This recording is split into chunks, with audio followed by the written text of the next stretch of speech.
Así es como Nicolás Manuel Ojeda nos va a hablar entonces de este tema que se titula La utilización de la Ley de Derecho Espacial en la Unilogía Argentina. Lo dejamos entonces con Nicolás. Gracias.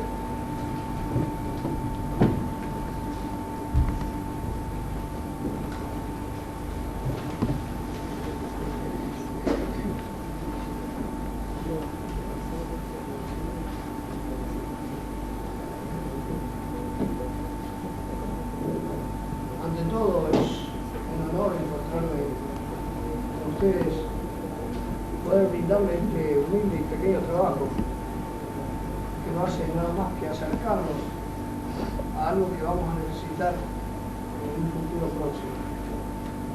Pienso de que este trabajo puede resultar útil para mis compañeros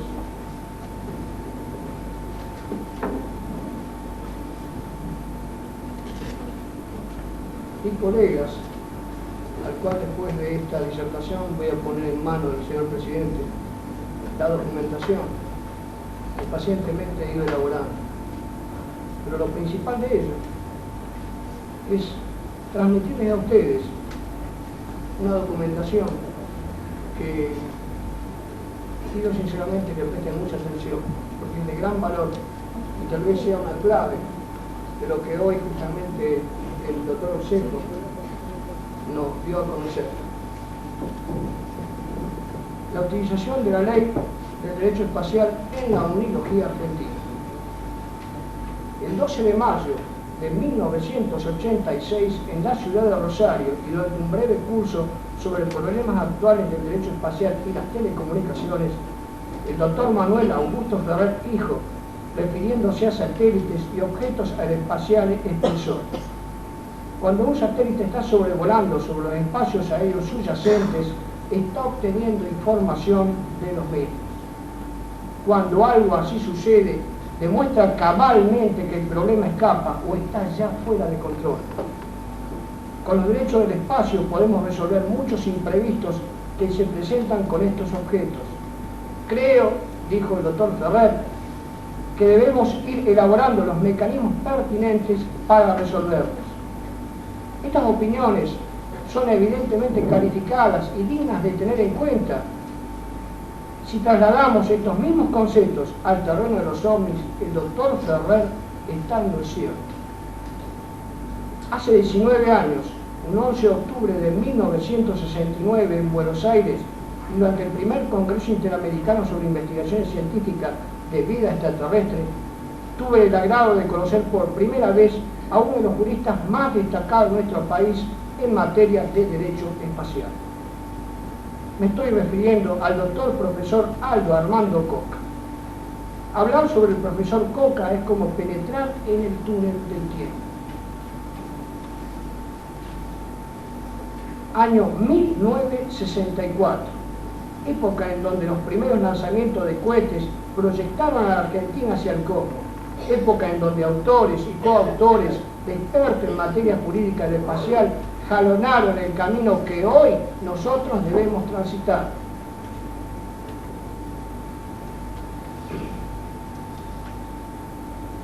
La utilización de la Ley del Derecho Espacial en la Unilogía Argentina de por sí es un hecho. Ciertamente, si hay algo que puede probarlo, es parte de un contexto que se encuentra en diferentes documentos de la jurisprudencia argentina, que en su conjunto dice así: una de las tipificaciones que instrumenta la Ley del Derecho Espacial es el reclamo legal que puede peticionar, atención, cualquier ciudadano que habite sobre la superficie terrestre. Al parecer esto ya ocurrió. El 10 de octubre de 1985, el omnílogo periodista, escritor Gustavo Fernández entabló una demanda judicial contra los 3 mandos superiores de las 3 Fuerzas Armadas. El litigio quedó sentado en el juzgado correccional y criminal a cargo del doctor Marcelo Arias, secretario, y el doctor Luis K. Torres, juez de la causa, cuyo expediente lleva el número de carátula 9045 en calidad de querella penal. Preguntado a Fernández por los motivos que le llevó a esta demanda, respondió: el ocultamiento sistemático y reiterado de información referente a la presencia de actividad de objetos voladores no identificados en nuestro país. Llevar a los ovnis a los estrados judiciales es un hecho insólito, pero no imposible. En este caso, el planteamiento sostenido por el colega Fernández desde el punto de vista legal puede ser correcto. Ahora la justicia tiene la última palabra. A pesar de los efectos que puedan resultar chocantes en estos casos para algunas personas, la ley y sus reglamentos han sido elaboradas para que nuestra comunidad la respete, la cumpla y, lo que es fundamental, la ponga en práctica. A medida que nos acercamos al objetivo principal de este análisis que compartimos juntos, es loable destacar un hecho de suma importancia. El enfoque presentado en un excelente trabajo durante el primer simposio de omnilogía en Santiago del Estero el 9 de agosto de 1987, los representantes, entidades e investigadores privados convienen en celebrar un acta de acuerdo en cuyo decálogo segundo dice textualmente: los aquí firmantes deciden promocionar por todos los medios al alcance y gestionar a breve plazo por vía legislativa la inserción de un inciso al artículo 2340 del Código Civil en que se determine la propiedad, posesión o tenencia de objetos culturales producto de la civilización proveniente de otro cuerpo celeste siniestrado o en funcionamiento, será de la nación o de la provincia según el lugar en donde funcione, facultando a cada provincia o nación las reglamentaciones al respecto, sugiriéndose el texto legal siguiente: las naves o aeronaves siniestradas o en funcionamientos de las provincias según el lugar de incursión. El significado primordial de una protesta, reclamo o proyecto ejerce su derecho cuando la misma está fundamentada por la ley. Por ejemplo, el 11 de junio de 1987, el Centro de Estudios de Fenómenos UFO, CEFU, presentó ante el Ministro de Defensa y ante la Cámara de Diputados de la Nación un resumen de antecedentes y testimonios OVNI para su posterior evaluación. En consecuencia, se abrió el expediente 14/87-88, fechado el 27 de mayo de ese mismo año. Simultáneamente, el CEFU, a través de su actual director, señor Carlos Ferguson, inició gestiones con autoridades del Poder Legislativo de la provincia de Buenos Aires, quienes, durante el transcurso de una reunión a puertas cerradas, analizaron con sumo interés la documentación presentada por esta entidad. Admitir la existencia de los ovnis, afirma el CEFU, es una de las formas más positivas de defender la soberanía. Admitir la existencia, según la ley internacional, los vehículos aéreos que penetran ilegalmente en el espacio soberano de naciones afectan la seguridad nacional de estas. Las fuerzas ovnis, como fuerzas violadoras de este espacio aéreo, se ven afectadas claramente por la ley internacional. Así la acción armada contra ellas. Este problema, del que se ha hecho poco caso durante décadas, es el problema acuciante al cual se le debe prestar urgente solución. La supresión del secreto militar en cuanto a la información OVNI debe terminar. Hoy nos encontramos en franca democracia. ¿Qué mejor entonces que aferrarnos a la ley, a esa ley, la ley del derecho espacial, que hará que se abran los archivos oficiales y nos digan qué es lo que saben las Fuerzas Armadas sobre estas aeronaves desconocidas, revelen los casos investigados y los hagan públicos? ¿Cómo lograr entonces que las autoridades en ejercicio den a conocer todo el material que en sus archivos oficiales poseen sobre ovnis? Una de las iniciativas que merecen todo nuestro apoyo, al igual que el proyecto del CEFU, es el envío de un telegrama al presidente doctor Raúl Alfonsín, remitido por la Fundación Argentina de Omnilogía, quienes, a través de la persona de su señor director, el señor Luis Burgo, se invitó al alto magistrado, comandante en jefe de las 3 Fuerzas Armadas, dar a conocer los archivos oficiales que sobre ovnis, más de 1 millar de informes, se encuentran retenidos en diferentes estamentos militares. El segundo paso es lograr la oficialización del estudio del fenómeno ovni, o sea, la aceptación de su existencia. Y es aquí donde nos encontramos con el punto álgido de la cuestión. La ley del derecho espacial nos otorga ese privilegio. Ahora bien, La pregunta es esta: ¿cuántas violaciones del espacio aéreo o marítimo se han producido? ¿Cuántas violaciones de fronteras? ¿Cuántos aterrizajes ilegales? ¿Cuántos sobrevuelos sobre zonas prohibidas? ¿Cuántos daños, tanto físicos como materiales, fueron producidos sobre la superficie terrestre? ¿Cuántas cacerías aéreas se produjeron en tiempos pasados y se siguen reiterando hoy en día? ¿Cuántas veces se puso en serio riesgo la vida de nuestros pilotos en un frustrado intento por interceptar estos objetos?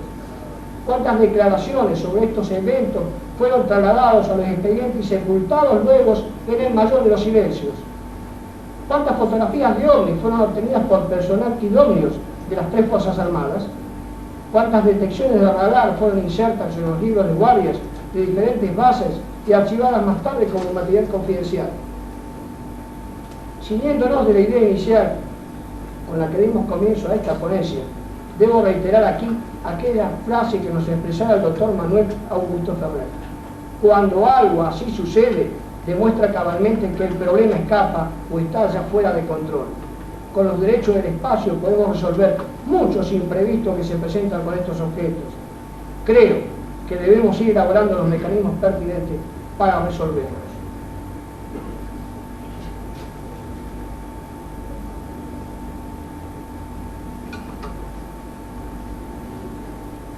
Para ofrecer a ustedes una respuesta adecuada, voy a presentar ahora algunos ejemplos concretos y finalmente una sinopsis que no solo ha de demostrar la utilización de la ley del derecho espacial en la Unilogía Argentina, sino también el medio indicado para su puesta en marcha. Un informe revelador que se ajusta ocasionalmente dentro de la temática que nos encontramos abocados es la tarea investigativa que junto con el doctor Oscar Galíndez logramos realizar a través de la cortina impenetrable del mutismo oficial. El 25 de diciembre de 1964 llega hasta nuestra mesa de trabajo la siguiente noticia: en DIFIA se estudia la extraña esfera de metal caída en Tío Pugio.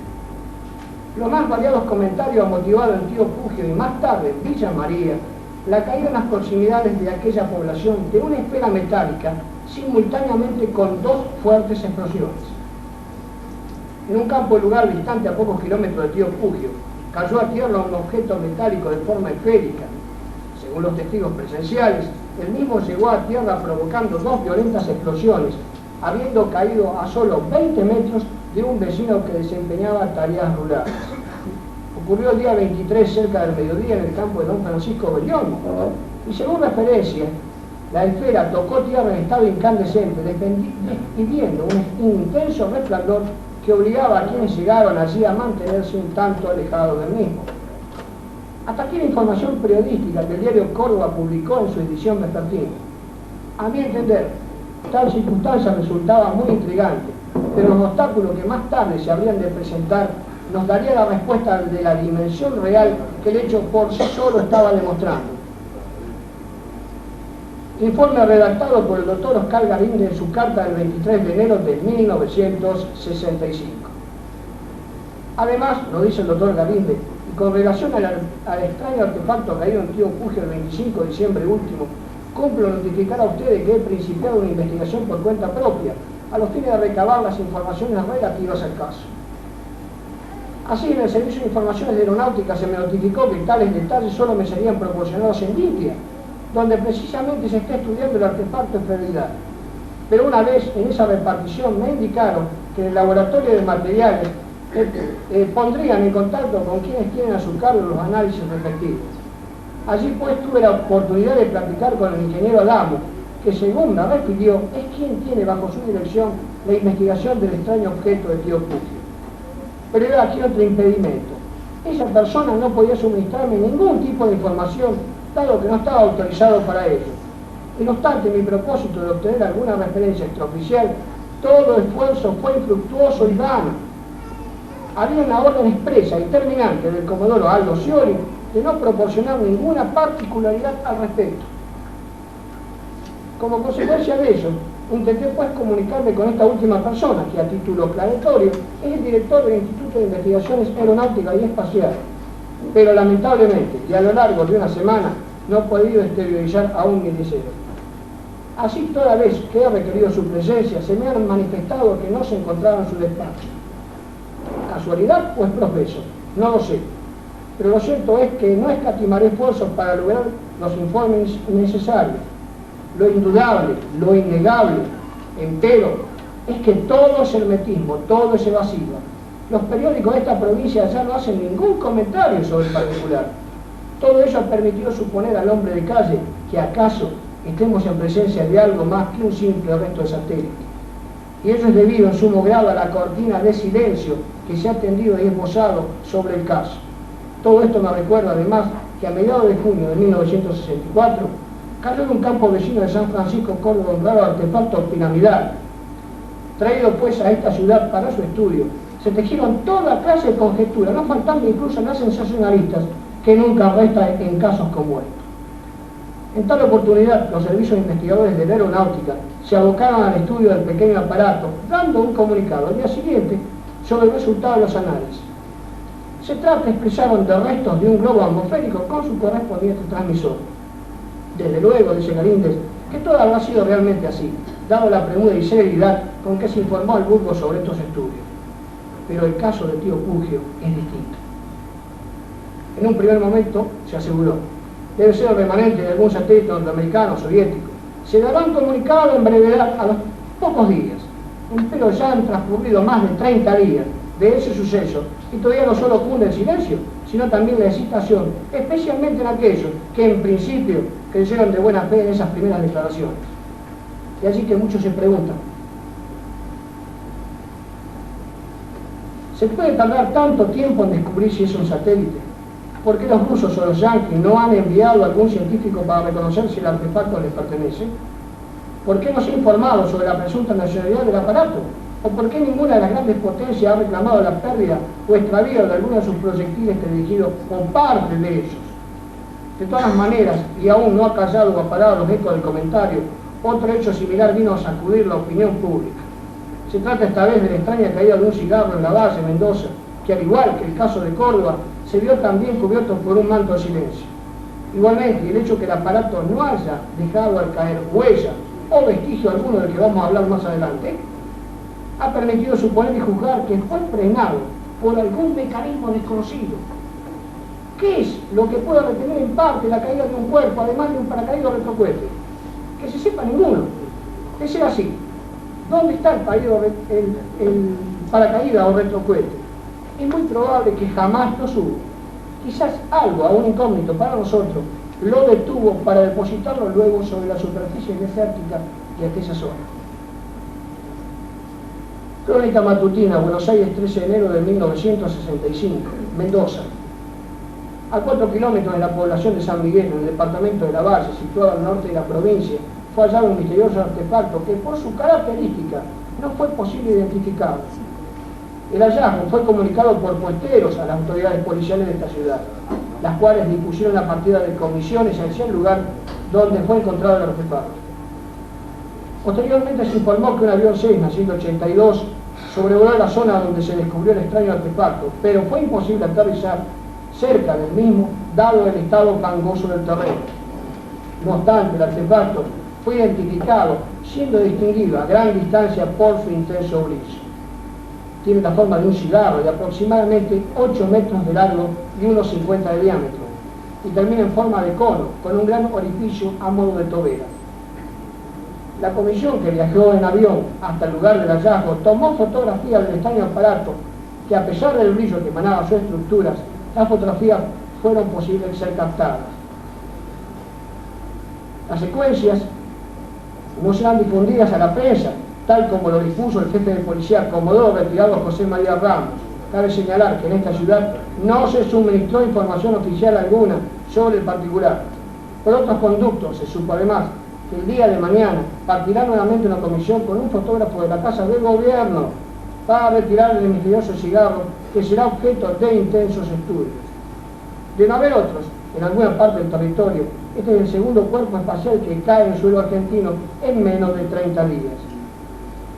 Personal especializado de la 4ª Brigada Aérea, atención a esto, que registró el paso del objeto por radar, comunicó de inmediato a las autoridades que a su vez ordenaron el retiro del mismo y su investigación. Al parecer, el nuevo objeto presenta las mismas características que el hallado no hace mucho y que en este momento es materia de análisis por parte de las autoridades de India. Permiso.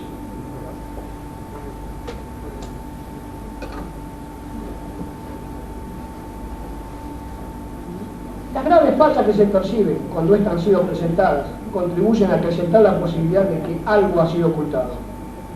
La prueba más consistente es lo ocurrido entre el día jueves 4 de noviembre de 1965 y la tarde del día domingo 7 del corriente mes. Un ejemplo altamente demostrativo fue una noticia publicada en el diario La Nación, página 3, donde entre otras informaciones anunciaba lo siguiente: llegará hoy un oficial superior de los Estados Unidos. Arribará hoy a las 14:55 en el aeropuerto internacional de Ezeiza el subjefe de Estado Mayor de la Fuerza Aérea de los Estados Unidos, general William H. Blanchard, atención con este nombre, quien permanecerá en nuestro país hasta el 7 del actual en calidad de huésped oficial de la Fuerza Aérea Argentina. Acompaña al oficial superior, el comandante del Comando Sur de la USA, Mayor General Robert S. Weischer, y otros jefes aeronáuticos del país del norte, quienes serán recibidos a las 8 por el secretario de Aeronáutica, Brigadier Mario Romanelli. Mañana visitarán en Córdoba la Escuela de Aviación Militar y el Instituto de Investigaciones Aeroespaciales del INFIA. Tanto o más asombroso me resultó al descubrir el propósito y la identidad de ambos militares, de acuerdo a los antecedentes y documentación que mis propios archivos me estaban indicando. Estos son: coronel, más tarde general de división William H. Blanchard, oficial al mando de la Fuerza Aérea en Roswell en 1947. El general Blanchard es uno de los hombres claves en la recuperación de los restos de un disco volador accidentados en el desierto de Nueva México en julio de ese mismo año. Mayor general de la USA, Robert S. Weischer, asesor militar en jefe de la Casa Blanca del Consejo de Seguridad Nacional. En su carta, dirigida el 21 de noviembre de 1981, el general retirado Coleman Monkevinsky expresa lo siguiente: el presidente Reagan está perfectamente enterado del peligro ovni que usted tan claramente documenta y está haciendo todo cuanto está en su poder por restablecer el margen de seguridad de la defensa nacional tan rápida y prudentemente como le sea posible. Lo más positivo, a pesar del encubrimiento oficial con que se suelen manejar estas cosas, son dos informaciones. Una, publicada en un medio periodístico del diario Córdoba; la otra, de una fuente inobjetable, conocida a posterioridad por el autor. La información: diario Córdoba, lunes 8 del 11 del 65. Partió en la tarde de ayer a bordo de un avión C-130 de la Fuerza Aérea Norteamericana el subjefe de Estado Mayor de ese arma, general William H. Blanchard, quien junto al mayor general Robert S. Weischer visitaron la fábrica militar de aviones y el Instituto de Investigaciones Espaciales de INFIA en la ciudad de Córdoba. La segunda noticia es que en el interior de ese aparato acondicionado para transportar cargas se encontrarían un grupo de extraños objetos que habrían sido hallados en la localidad de Tío Pugio, Córdoba, y en las estribaciones desérticas entre Cabo Villa y Luján de Cuyo, Mendoza. Respuesta final de un enigma. Informe de las fotografías obtenidas a un extraño cuerpo espacial por la Dirección Provincial de Aeronáutica de San Miguel de la Base, Mendoza. Documentación proporcionada por el doctor Oscar Galíndez en la ciudad de Córdoba, fechada el 14 de enero de 1965. La información: las secuencias gráficas muestran un artefacto con la forma de un torpedo de 8 metros de longitud por unos 50 de diámetro. Analizada las fotos con más detenimiento, muestra que su caída fue retardada por algún mecanismo, dado que no se vierte junto al aparato ningún cráter ni signos de descenso violento. Funcionarios policiales estimaron que se trata de un proyectil balístico de origen desconocido. A raíz de la celebración del Día del Periodista, el administrador de INFIA, Comodoro Sixto Fernández, invitó en junio de 1965 a los cronistas acreditados en aeronáutica a un ágape en el casino de oficiales de ese establecimiento. En tal oportunidad, el comodoro Jorge L. Ballesteros informó sobre unas esferas encontradas en la localidad de Tío Pugio, Córdoba, y de un tanque hallado en Mendoza. Todos estos elementos, presumió, formarían parte del mecanismo de cohetes o satélites rusos o norteamericanos. Una de las cosas que deseo dejar claro es que, a pesar de encontrarse los representantes de la prensa en el interior de aquella base, jamás les fue mostrado los supuestos remanentes espaciales. Es más, Muchos de los estudiosos que a nivel internacional investigan los ovnis tienen la convicción de que tales artefactos fueron construidos por seres de otros mundos. Primero, porque su revestimiento, aleaciones, no es el que suele utilizarse en la metalúrgica terrestre. Segundo, sus perforaciones y su rara luminosidad carecieron de convincente explicación oficial. Tercero, si se tratara de un cohete portador, hubiera ardido durante la entrada atmosférica desintegrándose. En cuanto al caso mendocino, 13 de enero del 65, atención, la interrupción de las comunicaciones con la localidad donde se produjo la caída, en San Miguel, por más de 4 días, y el hecho de que lugareños habrían observado a pequeños seres luminosos caminando en torno al artefacto, justificaría en parte el hermetismo y la evasiva con el que Aeronáutica se condujo todo el tiempo. A continuación, he de presentar a ustedes una conceptuación jurídica de lo expuesto y finalmente un breve cuadro sinóptico del derecho espacial y su posible utilización en la unilogía argentina.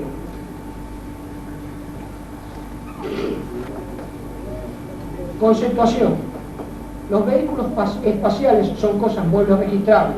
Esta obligación surge del Tratado sobre el Espacio Exterior en 1967, en cuyo artículo 8 dice: el Estado, parte del tratado en cuyo registro figura el objeto lanzado al espacio ultraterrestre, retendrá su jurisdicción y control sobre tal objeto, así como sobre el personal que vaya en él, mientras se encuentra en el espacio ultraterrestre o en un cuerpo celeste.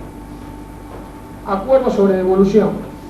Cuando una nave espacial sufre un accidente o deba realizar un aterrizaje forzoso, el Estado que toma conocimiento del evento deberá comunicarlo a la autoridad de lanzamiento.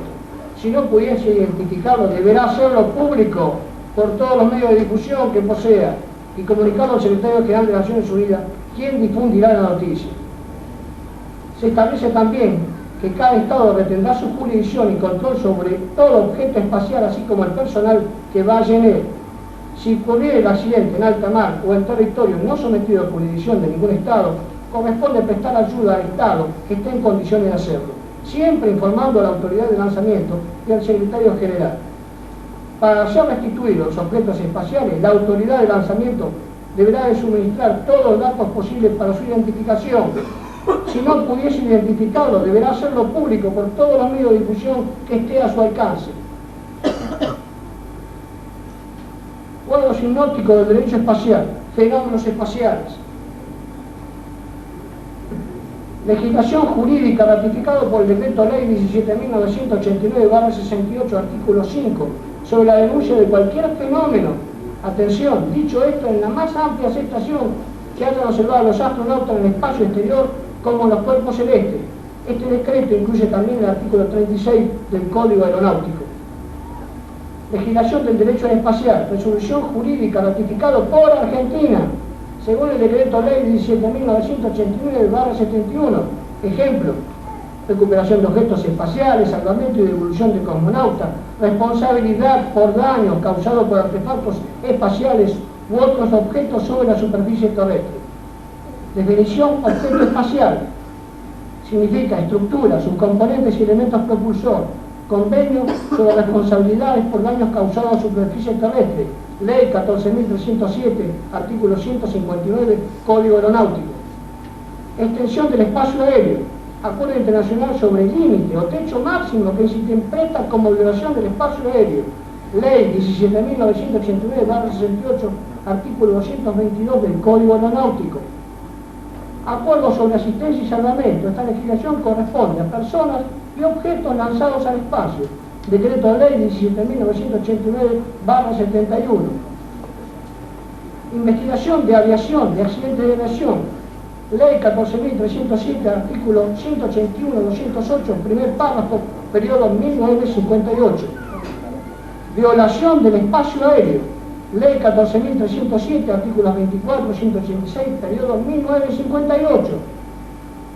Violación de fronteras. Ley 14.307, artículo 223, periodo 1958. Definición del derecho espacial. Esta legislación trata sobre los principios y normas relativas a la navegación por el espacio superior. Ley 17.989/68. Daños causados por objetos espaciales. regulación de la ley y su responsabilidad legislativa. Ley 17.285, artículo 155. Aterrizajes ilegales, artículo 22, ley 14.307, 20, 21 de las páginas del periodo 1958.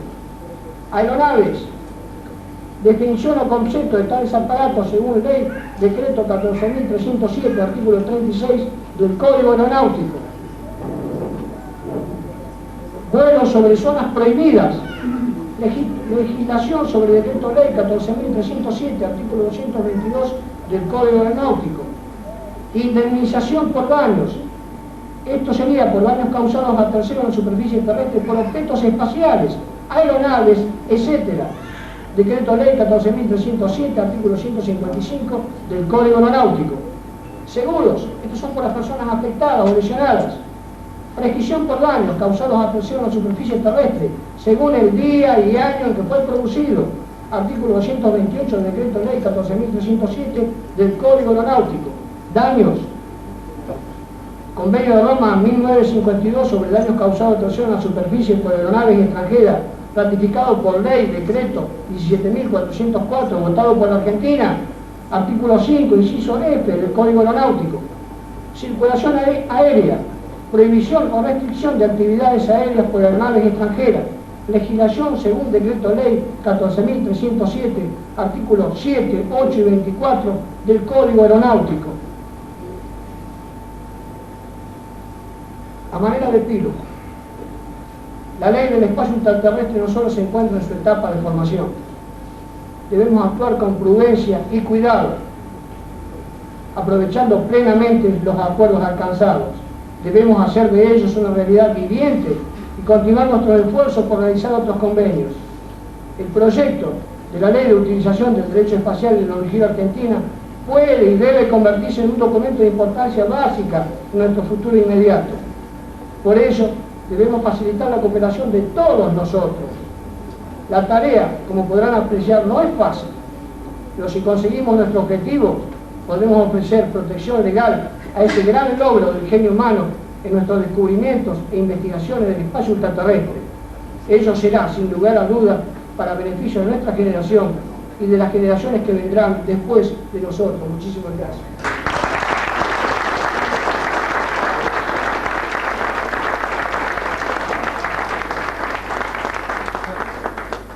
Bueno, como es costumbre, y ustedes ya saben, queda abierto entonces el debate para preguntarle a Nicolás Ojeda lo que ustedes deseen. Perdón, antes de comenzar el debate, quiero hacer entrega del proyecto de ley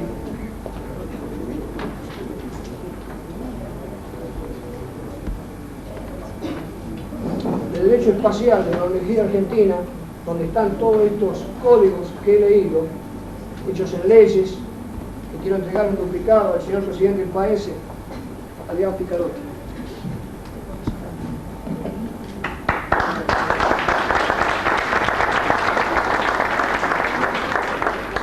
Bueno, ahora sí las preguntas. El Uruguay es pionero en materia de derecho aéreo y espacial, hasta el punto de que cronológicamente tiene el primer código de derecho aéreo del mundo, que data del año 1955. De él, justo es decirlo, fue artífice el actual presidente del Instituto de Derecho Aéreo y Espacial del Uruguay, doctor Álvaro Bauzá Araújo, con quien año a año celebramos un congreso sobre la materia en la ciudad de Montevideo. A dicho congreso asisten regularmente los doctores Augusto Ferrer y Cosca, dos verdaderas eminencias argentinas en el campo que nos ocupa. Con el doctor Ferrer, en una oportunidad sostuvimos una amable discusión referida a la obligatoria limitación del concepto de soberanía. Si hoy no modificamos nuestro esquema clásico al respecto, corremos el peligro de incurrir en posiciones que hasta pueden resultar ridículas. La discusión la mantuvimos con el doctor Ferrer con referencia a aguas territoriales. Pienso que la misma puede tener validez si hablamos de soberanía con respecto a la incursión de naves procedentes del espacio exterior. Los concurrentes reconocieron que efectivamente estamos obligados a modificar conceptos y estamos obligados a cambiar de mentalidad. La verdad es que la ley de las 12 tablas del siglo V antes de Cristo puede contener normas que sean tan modernas o más modernas como las que en algunos aspectos pueden ser contenidas en los códigos de derecho aéreo. Ayer hablamos nosotros de la órbita geoestacional y no creo, quizás, algunos de los concurrentes, o hago otra porque sean todos, puede ser así, conozcan en qué consiste la órbita geoestacional que obliga a cambiar conceptos tradicionales con respecto a soberanía. Como dice muy bien Ferrer, cada satélite que pasa por encima nuestro está viendo lo que nosotros hacemos y lo que nosotros somos. La órbita geoestacional está colocada los satélites que van en dicha órbita están colocados a 35.000 kilómetros de altura sobre la superficie terrestre y giran con la misma velocidad de la Tierra.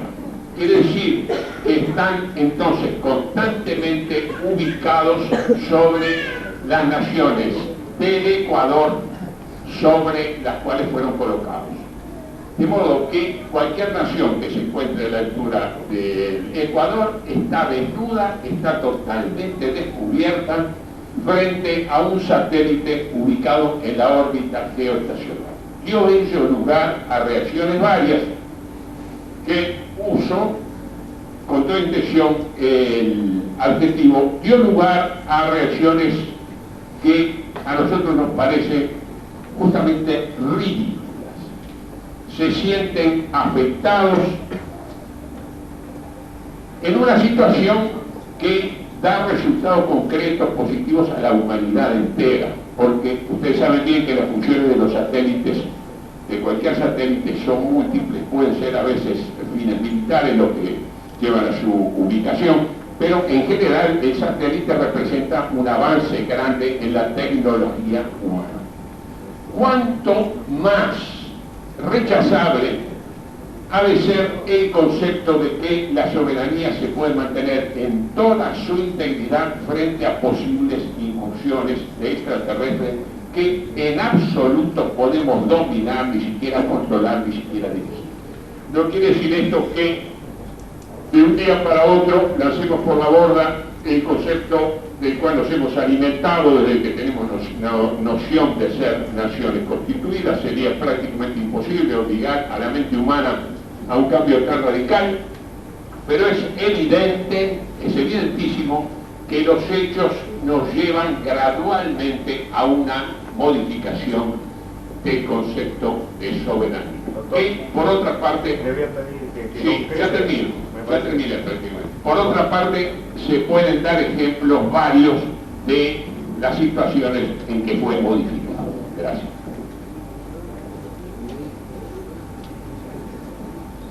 Una postura del doctor que ya había mencionado durante la realización del Congreso sobre la idea de la revisión de la idea de la soberanía. ¿Alguna otra postura, alguna pregunta para Nicolás Ojeda o pasamos directamente a otra disertación? Sí, Ayer, si te podés acercar al micrófono, por favor. Yo quisiera saber quién es el que da la autorización de llevarse las naves caídas en nuestro territorio argentino. ¿Y por qué? Bueno, En ello sucedió así. Los objetos fueron detectados por radar y no cayó una esfera, sino que cayeron 3 esferas y un objeto que luego la aeronáutica, en una revista, en la Revista Nacional de Aeronáutica, redujeron el tamaño del objeto de 8 metros que tenía, lo redujeron a 4 y pico. Pero tengo referencias oficiales, que los objetos fueron prácticamente cambiados. O sea, trajeron chatarras espaciales, se fotografiaron objetos que eran chatarras espaciales, eran unos obuses que acostumbran ellos a lanzar en los satélites meteorológicos. Trajeron más o menos un objeto muy parecido, algunos estanques donde tienen combustibles, y ellos fueron los que fotografiaron. Los originales los cargaron en el C-130 y los llevaban para Estados Unidos. ¿Por qué lo hicieron? No lo sé, pero sí violaron directamente la ley de derecho espacial, que dice que se debe retener y hacerse público, cosa que no lo hicieron en ningún momento, y tampoco le mostraron a la prensa los objetos ni se los dejaron fotografiar. Es más, se prohibió toda información, como dicen todos los cargalindes, toda información, así que violaron directamente las leyes, desoyeron los códigos aeronáuticos automáticamente. ¿Por qué lo hicieron? No lo sé, pero yo les puedo asegurar una cosa: esto no es la primera vez que sucede. Todos los remanentes extraños o de aleaciones extrañas que caen en nuestro territorio, viene Estados Unidos, los carga en un avión y se los lleva. Esto creo que es notorio en todos los investigadores y creo que en ese sentido estamos totalmente de acuerdo. Así se llevaron a Eyman también, no olvidemos, saliendo del tema ONU. Así se llevaron. Pero ya estaríamos en terreno político en el cual las Fuerzas Armadas directamente cometieron delitos que hoy en día están siendo sancionadas por nuestra ley. Perdón, ¿puedo hacer una aclaración a la pregunta que hace el compañero? Yo, perdón, doctor. Un segundo, quiero porque después se me escapa y no quiero dejarlo así en el tintero. Yo puedo darle cierta información que tengo acá. Si ustedes están de acuerdo y aceptan las reglas del juego, esto lo digo en forma figurada, no haciendo preguntas lógicamente de quién proviene la información. Yo traje algunos apuntes que tengo desde hace un buen tiempo. Incluso traje alguna documentación que quiero mostrársela a ustedes para avalar, porque no es cuestión de largar la ley de cualquier cosa o decir cualquier cosa. Yo cuando hablo, primeramente quiero estar seguro de mí mismo, para darle seguridad a todos ustedes. Esto es terminante, así de sencillo. Entonces, traje alguna documentación acá, incluso mandé una carta a la NASA pidiendo explicaciones de estos objetos. Tengo una fotocopia acá hecha. Jamás tuve respuesta.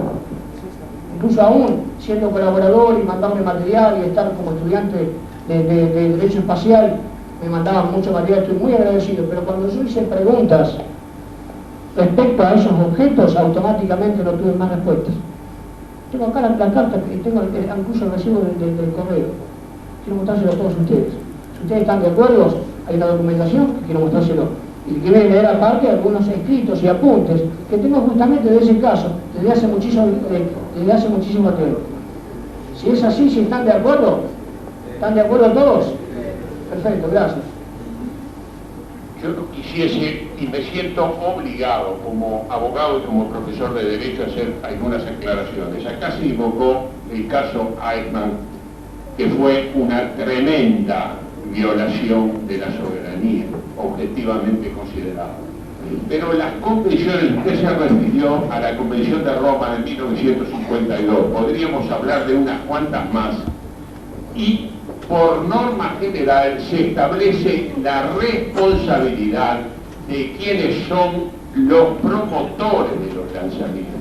Hoy decíamos, cuando hablaba el doctor Sánchez, que no solo lo hacen, sino que lo deben hacer, de recoger chatarra que les pertenece, no solamente con una finalidad de proteger, hasta si quiere, lo que es una propiedad privada, sino de proteger al damnificado. Estamos frente a una situación de daño cuando cae algo que es remanente, es resultante de un envío, de una expedición espacial. De modo que quizás haya un error de enfoque en considerar que se trata de una violación. La última. Pero lo ocurrido acá creo que escapa a toda ley, a todo reglamento, escapa totalmente a cualquier reglamento legislativo, escapa a todo. Porque en esta oportunidad las Fuerzas Armadas hicieron lo que quisieron, no respetaron las leyes. Y está establecido, y eso está establecido desde 1957, el periodo de 1957 está establecido en los códigos. Así que si ellos no lo hicieron o no lo respetaron, pues es cosa de ellos. Y si hay leyes establecidas, leyes como lo dije en un principio, están hechas para respetarlas y ponerlas en práctica. Si no lo hacen, entonces esto se convierte en cualquier cosa. Arquitecto, vamos con su pregunta y les voy a pedir que, bueno, después del capitán Pericet, quiero decirle que vamos a seguir acercándonos lo más rápidamente posible a una mesa muy importante, y vamos a tener por primera vez en los congresos, que es la posibilidad de que algunos testigos de casos muy, pero muy notorios, muy importantes, les relate a ustedes sus experiencias. Creo que por eso les pido la mayor prontitud en las preguntas y ser concretos, también en las respuestas. Arquitecto. Sí, una pregunta.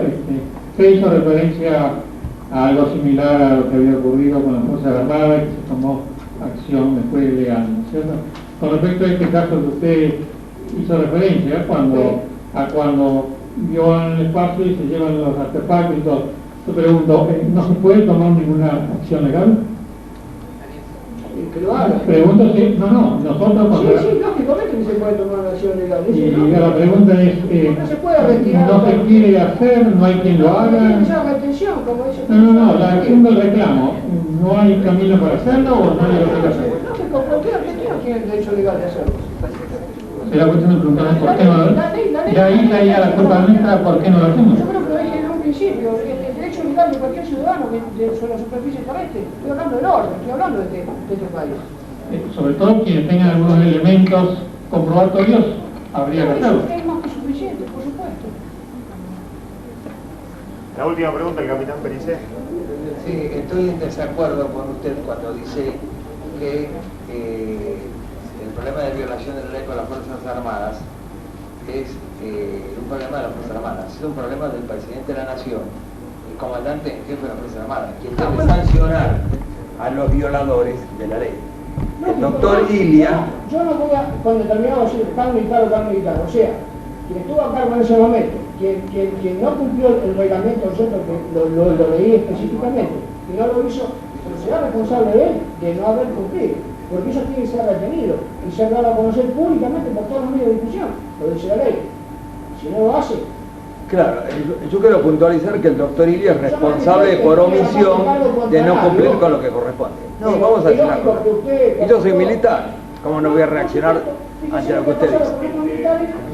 Yo, por ejemplo, pedí explicaciones a la NASA, acá está la carta, pedí explicaciones a la NASA poniéndole, ¿no es cierto?, el objeto que en limpia, jamás tuve, ¿cómo se llama?, cotización alguna. ¿Qué ha dicho? Capitán, ¿puede explicitar sí. su posición? Bueno, me gustaría saber cuál es el estado actual de tramitación de la causa que promovió el investigador Gustavo Fernández. Lo desconozco, sé que está en trámite, pero según lo que dijo Gustavo Fernández, lo tuvo que hacer ahora. Atención a una cosa, porque Gustavo Fernández dijo lo siguiente, que cuando él pidió colaboración de los abogados, ninguno le prestó ayuda, o sea, se negaban directamente, y tuvo que hacerlo él, o sea, él como reclamo y como defensor, se tuvo que defender él solo. Yo creo que eso está publicado en todas las revistas. O sea, que nadie se prestó a decir, bueno, pongo la cara y como abogado salgo a la palestra y voy a defender esta causa. No sé por qué, si hay un temor, o qué es lo que está pasando acá, no sé. Sí. Eso, Gustavo Fernández piensa de que en este momento se encuentra en el proceso, que no hay una sentencia. No hay sentencia, bueno. No hay sentencia. Otra, yo tengo tres preguntas. No sé, que hasta este momento no me ha llegado otra información. Las gestiones realizadas para concretar lo acordado en el acta de acuerdo de Santiago del Estero, que usted hizo referencia. ¿Cuál es el estado actual de eso? El estado actual de eso... Si se hizo alguna presentación en el Congreso, etc. El doctor Miotti, yo lo puse como un ejemplo, o sea, de las demandas legales, las 3 demandas legales que se hicieron aún pidiéndole por vía legislativa y por un reclamo de un telegrama al presidente de la República, Son tres demandas en síntesis. Sí, perdón. No, el doctor Mati, que está a cargo de ese proyecto, no una demanda, o sea, el proyecto que se presentó en el... No, no es una demanda, claro. Es una acta de acuerdo, firmaron varios de los que están acá presentes. El doctor Mati, no sé si se encuentra acá en la sala, el doctor Mati. No vino. No, bueno. Y tuvo respuesta por el señor expresidente, el doctor Alfonsín, el telegrama de Luis Burgos. No, hasta ahora en el momento no, porque fue estudiado a puertas cerradas según lo que tengo referido, se hizo a puertas cerradas, se estudió, pero creo que eso está en movimiento, ¿cierto? Está en estudios. Hasta ahora, de todos ellos, creo que hasta ahora es negativo. Bueno. Y una puntualización que me gustaría hacer es que con respecto a la declaración del doctor, me gustaría conocer qué países han limitado sus aspiraciones en materia de soberanía.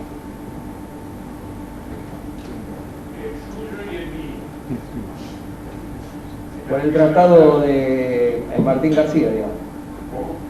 Por el problema de Martín García, dice usted, del año 1974. Nosotros somos un ejemplo mundial de limitación de soberanía.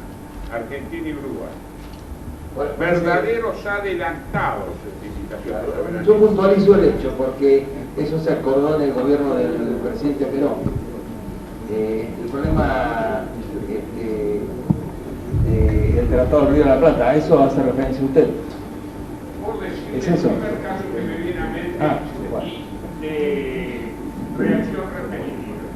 Lo que se hizo bajo el gobierno de Perón, indudablemente se hizo en nombre de la nación, y si no hubo consenso, siempre hubo ocasión de modificarlo, pero no me cabe la menor duda que en el espíritu de las dos naciones está la firme voluntad de compartir una soberanía. Yo creo que estos temas, disculpen la interferencia, pero creo que el tema por ahí se escapa a lo que se está tratando aquí en la cuestión. Más porque no es el foro para tratar estos temas que son interesantes, que complementan a lo que decía Nicolás y que tienen que ver con algunas dudas que presentaba el capitán. Pero creo que se escapa a la temática de lo que la gente por allí está esperando, me parece. Sí, ¿algo más? No, gracias a usted. Agradecemos entonces a Nicolás Ojeda su participación en el convite.